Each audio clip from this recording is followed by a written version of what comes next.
Insurance fraud in the UK has hit epidemic levels. It's costing us around £2 billion every year. That's almost £6 million a day. Deliberate crashes, bogus personal injuries, even phantom pets. The fraudsters are risking more and more to make a quick killing. And every year it's adding over £50 to your insurance bill. But insurers are fighting back, exposing around 14 fake claims every hour, armed with covert surveillance systems. That's the subject out the vehicle. Sophisticated data analysis techniques, and a number of highly skilled police units. Police, stay where you are! They're catching the criminals red-handed. Just don't lie to us. All those con men, scammers and cheats on the fiddle are now caught in the act and claimed and shamed.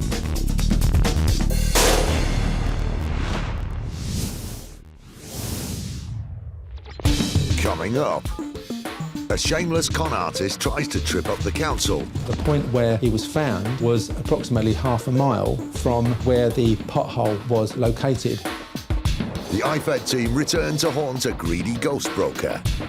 He's got all the equipment and the capabilities to commit the type of fraud that we're investigating. I think I'm going to need a bigger car. And two conflicting accounts put an insurer on a collision course. The driver of the other vehicle was claiming £15,000 for personal injury, £12,500 for ongoing care, and £770 for a coat that was damaged.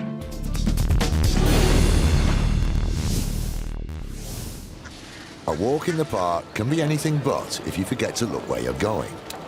Slips, trips and falls account for over 50% of all accidents in the UK and cost the NHS a staggering £133 million a year. This is exactly the sort of unfortunate accident experienced by 27-year-old Mark Bowyer. The claim presented by Mark Bowyer was, on the face of it, a straightforward tripping claim that we deal with day to day. He said that he'd fallen on a pothole whilst returning home from a party. The pothole-related tumble proved a painful experience for Mr. Mark Bowyer, who sustained a serious fractured ankle. Backed up by his father Richard and friend James Jones, Bowyer wasted no time in putting in a claim against the London Borough of Hillingdon for the injury and loss of earnings.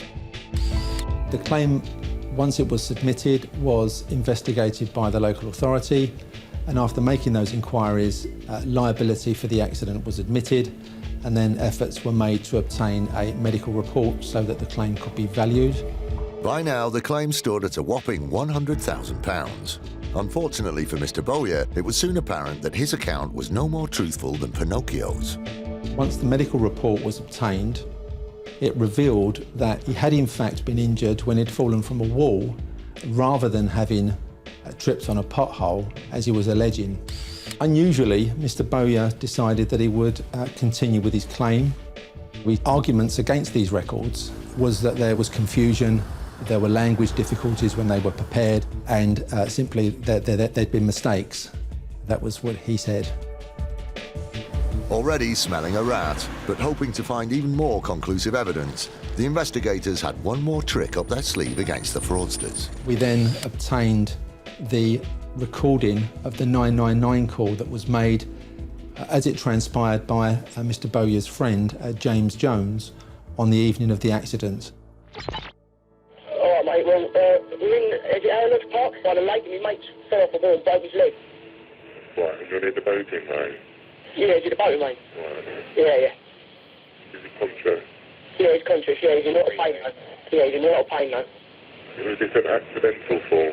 Yeah, it was an accident, wasn't it? Yeah. Sorry, can I hear that again? I thought he tripped in a pothole.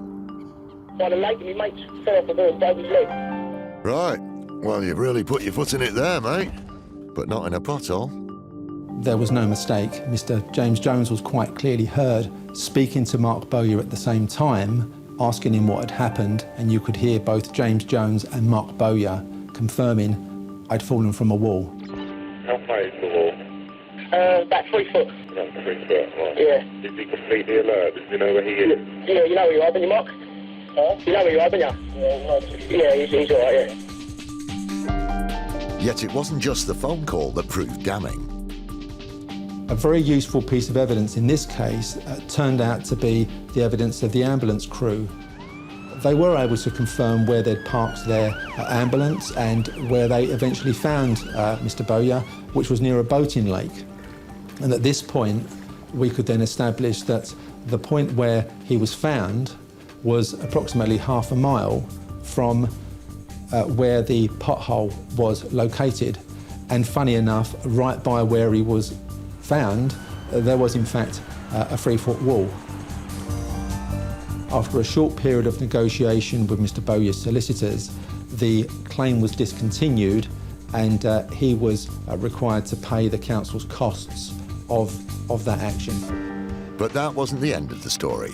The council issued contempt of court proceedings against all 3 individuals, Mark Boer and his father Richard, as well as James Jones, who had backed up his story, all having lied in their earlier statements. Shortly before the trial of the contempt case, Mark Boer and his friend James Jones conceded that they had committed a fraud and they laid themselves to the mercy of the court. Richard Boer, however, said that he had no knowledge of the fraud and it was nothing to do with him. Therefore, we had to have a trial on the issue of the contempt of Richard Boer alone. He was an unimpressive witness and the judge was critical of the way in which he gave his evidence, suggesting that he gave an impression that he was making it up as he was going along. And furthermore, the judge took the view, when giving judgment, that Richard Boer was in fact the driving force behind the fraud.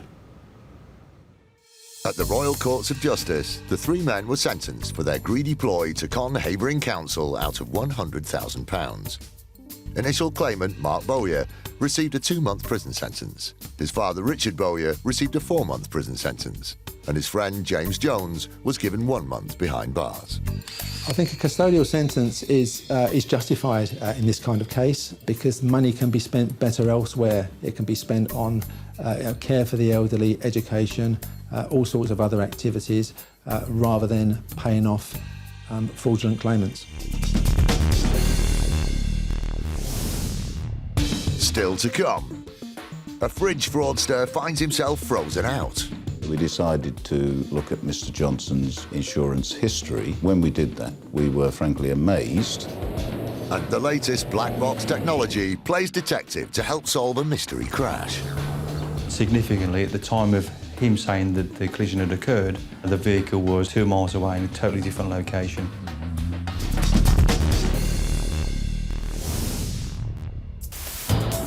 In January 2012, the City of London Police joined the fight against insurance fraud by forming an elite squad known as IFED, the Insurance Fraud Enforcement Department. IFED combats all sorts of insurance fraud across the board, ranging from opportunistic jewellery thefts to crash for cash. They've made over 550 arrests and have saved millions of pounds in fraudulent insurance claims, money which ultimately goes back in our pockets. From now on, fraudsters need to watch their backs. The message I'd give to people that are considering embarking on insurance fraud is just don't do it. My team, day by day, are getting more sophisticated in tracking down the people that want to try out this type of crime. Police, don't move, stay where you are! One of the department's major headaches are bogus insurance sellers, known as ghost brokers. The average car insurance premium is over £400, but young motorists can expect to pay around 3 times this much, which makes them a lucrative target for fake car insurance sellers. Ghost broking is where an individual will pose as a legitimate insurance broker. In fact, they are not. They will charge individuals a large amount of money and then give fraudulent details to an insurance company to obtain a premium which is far, far lower. They can make a lot of money for insurance policies that are in fact useless. These fraudsters pose as insurance middlemen who can cut costs and target drivers under 25 with insurance policies a few £100 less than the genuine products. The insurance policy either doesn't exist or is based on a completely different set of details, making the policy cheaper to buy but totally invalid for the young driver. 3 years ago, First Central Insurance found themselves the victim of a prolific fraudster. And one man that knows the case all too well is Glenn Marr, Director of Fraud. At the end of 2011, we noticed some unusual transactions. Insurance companies rate people on a number of factors. That's how we determine whether we insure somebody and how we set the premium for the risk. On these particular cases, there was a high number of years of no claim bonus, unusually high. When we factored it all together, all of it pointed to something being wrong. A number of identical no-claim discount letters claiming to be from another insurer soon highlighted the fraud. This particular ghost broker spent time and energy in producing forged documents. So that shows that they understood the insurance process quite well, were quite committed in the way they were committing the fraud. One of our mechanisms for detecting fraud is picking up forged documents. So by way of producing the documents, they actually open the door for us to investigate even further. The fake documents were the final piece of the jigsaw. This ghost broker had given the game away, and the case was referred to IFED in 2012. This particular policy here was incepted, here it says on the 24th of September of last year, and the person incepting that policy was paid an initial amount of £345.29. Now, the policy holder in this case I've spoken to since this policy was incepted, and he has informed me that he has paid in excess of £1,000 to this particular suspect. So there we go, just on one policy, he's paid £345, yet he's received in excess of £1,000 in cash from the policy holder. So that just demonstrates exactly how much money he's making. With the evidence stacked against him, Mark and the team head north to visit 33-year-old Atiq Khan. IFED believed the insurance scam was being run from here until 2012. We're going to go there today now and arrest him. We're then going to hopefully conduct a search of the address. And what I'm expecting to find, or what I'm looking for, is computer equipment, mobile telephones, and any documentation. Well, it's quite easy for these ghost brokers to actually set up. All they really need is a laptop, computer, any access to the internet, and 1 or 2 email addresses. We're aware of insurance policies that have been incepted through First Central Insurance. Yeah, well, there's 4 officers out, including myself today. 3 will go to the front door and hope to secure entry at the front door. However, 1 officer will go to the rear of the premises just in case our man decides to try and escape through the back door and over some garden fences. It's the next road up on the right. That's the address. It's a dangerous job, as the police don't know how the unsuspecting fraudster will react. Are you ready, guy? After donning stab vests, they go knocking.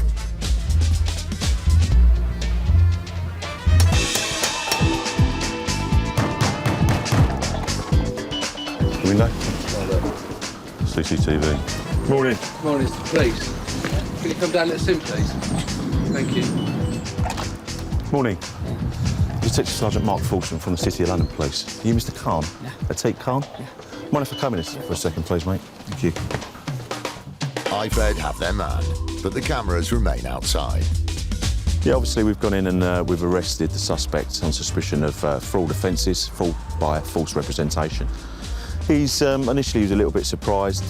I've obviously explained to him in a little bit of detail what we are investigating, and he has basically indicated to me that he is aware of the offences, he has knowledge, and that's all he said at the moment. Obviously, I'm not going to interview him at this time. That will all be done on tape back at the police station. With the search underway, it's not long before they strike gold. Khan's computer and a couple of scanners have been seized, which have the potential to knock up counterfeit documents and to create bogus policies. But it just shows that he's got all the equipment and the capabilities to commit the type of fraud that we're investigating. Easily sort of scan documents and send on policies and documentation relating to insurance companies and motor insurance to his prospective customers. I think I'm going to need a bigger car.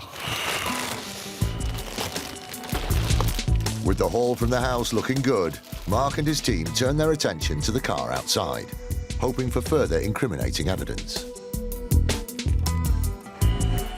Under here is a sort of compartment in the boot, which has got lots and lots of paperwork, correspondence.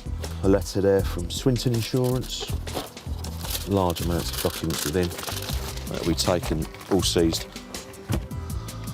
I've got loads of documentation in the back here. I'm going to bag that up as one. Listen, I'll leave these three in the back seat for now. These are... Yeah, you got enough room? Get in your way. As the evidence mounts up, the officers make careful notes on everything they find. Ultimately, we found large amounts of insurance documentation. Lots of letters from various different insurance companies to various different individuals, names, addresses, all around motor trade policies, insurance, motor cover.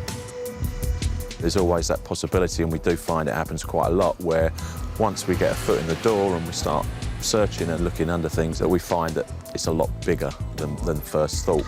After you're going to jump in that silver boat, all right? With all the evidence gathered and a suspect arrested, it's been a good day for the IFED team. All right, just jump in behind the passenger seat, laser tape. All right.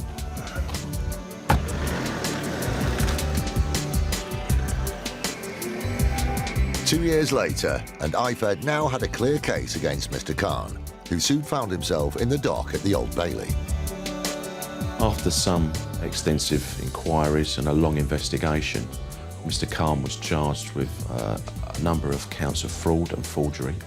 The evidence against Mr. Khan was so damning that he had no alternative but to plead guilty at court. He was given a 12-month term of imprisonment. Historically, ghostbroking has been looked upon by fraudsters as an easy way to make money. My message is to those individuals that IFED are investigating ghostbrokers and will be looking to get the largest penalties at court for those offences.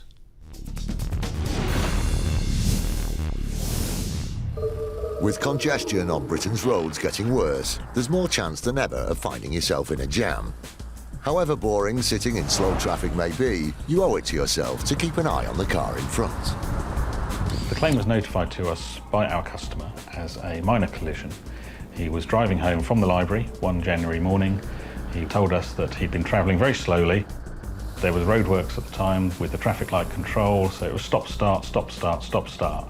Heavy congestion going forwards, and that he just tapped into the vehicle in front of him. This sounds like the sort of run-of-the-mill mishap that happens on our roads every day. So you can imagine their surprise when a claim arrived from the very motorist they bumped at very low speed. The driver of the other vehicle, a lady aged 50, was claiming £15,000 for personal injury, £12,500 for ongoing care, and £770 for a coat that was damaged. We became suspicious because the circumstances described to us by our customer did not match up in any way, shape or form with what the claimant was alleging had happened. Now faced with two conflicting accounts of the same incident, the insurers began the search for the truth. The police report identified a witness who had seen the collision, and we subsequently spoke to him, and he was happy to give us a statement as to what he had seen at the time. He was a foreman on the roadworks where the accident occurred. He described the accident as happening at a very low speed. He said slower than a slow walk. He said the damage to both vehicles was extremely minor, and that the claimant's behaviour on the day was very strange. She made a complete song and dance of the incident, was clutching her neck, demanded that an ambulance be rung, and that she be put on a stretcher to leave the scene. Her behaviour at the scene was described as being claim-orientated, as if she was trying to set herself up for a substantial personal injury claim later. The woman's story sounded pretty fishy.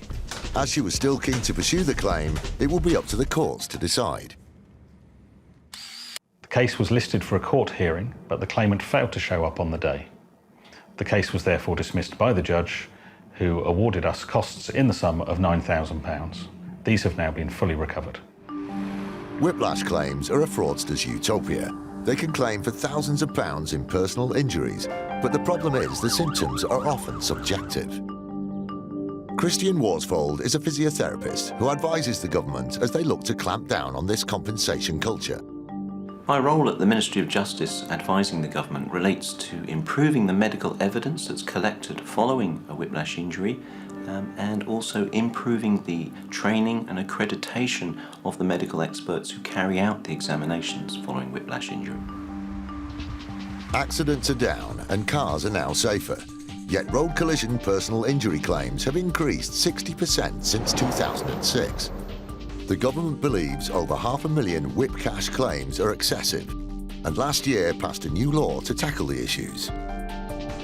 I think the medical examination can be improved because, in my experience, I have a lot of patients come back following these medical examinations to tell me that they weren't in there very long, perhaps they didn't remove their clothing, they weren't examined in very much depth, and patients will sometimes comment that they're not surprised that it's actually easy to fake a whiplash injury. Insurers estimate the claims currently add £90 to an average motor insurance policy. By improving diagnosis and making challenging cases easier, the government hopes the UK will lose its unenviable title of the whiplash capital of Europe and cut costs.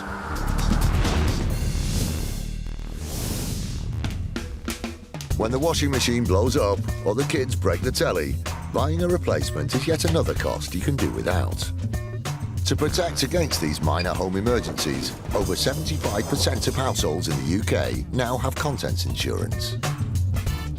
Mr. Johnson took out a policy with us in 2012, and within 2 days of taking out the policy with us, he made a claim for a fridge freezer, which he said was damaged when he moved house. As the claim was made just 2 days after the policy was taken out, the insurers were immediately suspicious, and they decided to probe a little further. We decided to just look at Mr. Johnson's insurance history, and when we did that, we were frankly amazed at the amount of previous claims that he had made, which he had failed to disclose to us when he took the policy out with us. It turned out that Mr. Johnson hadn't just begun with a single fridge freezer. We found out that Mr. Johnson had actually made claims with a variety of other insurers for 3 fridge freezers, 2 televisions, and other equipment, which are an obligation to declare to an insurer when you take out a policy, and he hadn't declared any of those to us. They were clearly dealing with a serial claimer, so the case was escalated to IFED. Mr. Johnson had been frozen out.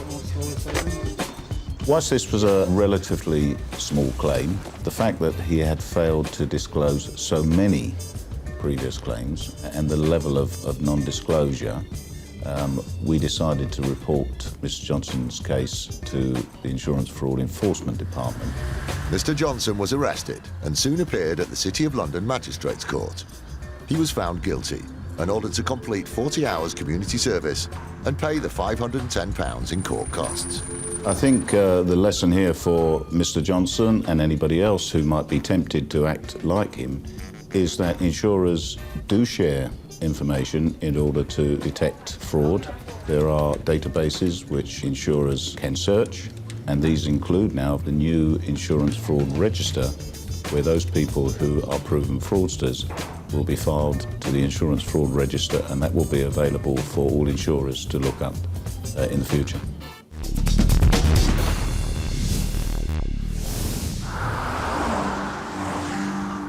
With a record 29 million cars now on Britain's roads, that's a huge amount of motor insurance needed and a lot of potential accidents around every corner.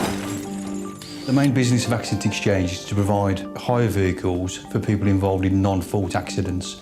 So if you're involved in an accident, it's not your fault. Accident Exchange can provide you with a like-for-like replacement car. We have about 3,000 vehicles, probably about £50 million worth of cars. With having a fleet of over 3,000 vehicles, it's inevitable that some of our vehicles are involved in accidents. Unfortunately for Neil and his team, some of these accidents aren't always what they seem. What we found out is because some clients use a hire car, which is covered on corporate insurance, then maybe they think they won't be investigated. They are investigated. Incredibly, Neil's cars are fitted with the equivalent of an aeroplane's black box recorder. And these telematics devices help investigators determine what happened to a car. Telematics is new technology that's fitted to some vehicles, not every vehicle, that will give us an immense amount of data. Most telematics devices now can tell us the location of the vehicle, the speed, the direction of travel, how it's been driven. It's one piece of a jigsaw in relation to an accident investigation. Martin Bramwell is Managing Director of a telematics company working alongside APU and is the go-to tech guy who can explain the science behind the data. The black box in this vehicle, or telematics unit if you like, is collecting data all of the time.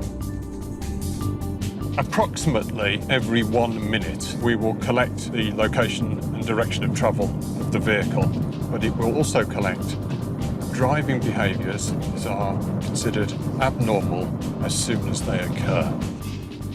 Fast accelerations greater than something around 0 to 60 in 10 seconds are recorded as a harsh acceleration event. We can also detect harsh swerving. So for instance, going around roundabouts or corners in too hard a manner will also register as a bad driving behaviour. The computer system at HQ has been receiving communications from the car's black box device. Now back at the office, Martin analyses the data. This is the start of the journey, clearly marked. Each one of these blue dots indicates the location and the date and time, together with its direction of travel. Occasionally, you will see these harsh braking event markers, which in this case have occurred just as the vehicle has been approaching some junctions. It's exactly this kind of electronic information that proved worth its weight in gold to the accident investigations team. Whenever there's a claim, what we will do is investigate it to the best of our ability, using all the tools we have available to us. There was a claim that came to my attention where a client had said that whilst on hire, he'd had a collision in the vehicle. Probably a low-speed collision, nothing significant that was going to cause a lot of damage to the vehicle. In a side road, so no CCTV opportunities, no independent witnesses, just a quiet road on a residential estate. And there were 3 personal injury claims in the other vehicle. The value of this claim was around about £20,000, a lot of money. With a lack of supporting evidence and no footage of the incident, it was hard to tell whether either party was telling the truth. Luckily for APU, technology became the expert witness. We looked at the telematics device and significantly at the time of him saying that the collision had occurred, the vehicle was 2 miles away in a totally different location. With this collision, we could say that it never actually occurred. From that, the personal injury claims were withdrawn. It was now becoming increasingly obvious that both the claimant and the driver weren't being honest. There were significant similarities between the client's case and the third party's case, which tended to suggest for me, with hindsight, that they'd perhaps collaborated in relation to making this claim up with a view to trying to get a personal injury claim forward that wasn't going to be challenged because it's a big hire company, no one's going to investigate it, and they were wrong.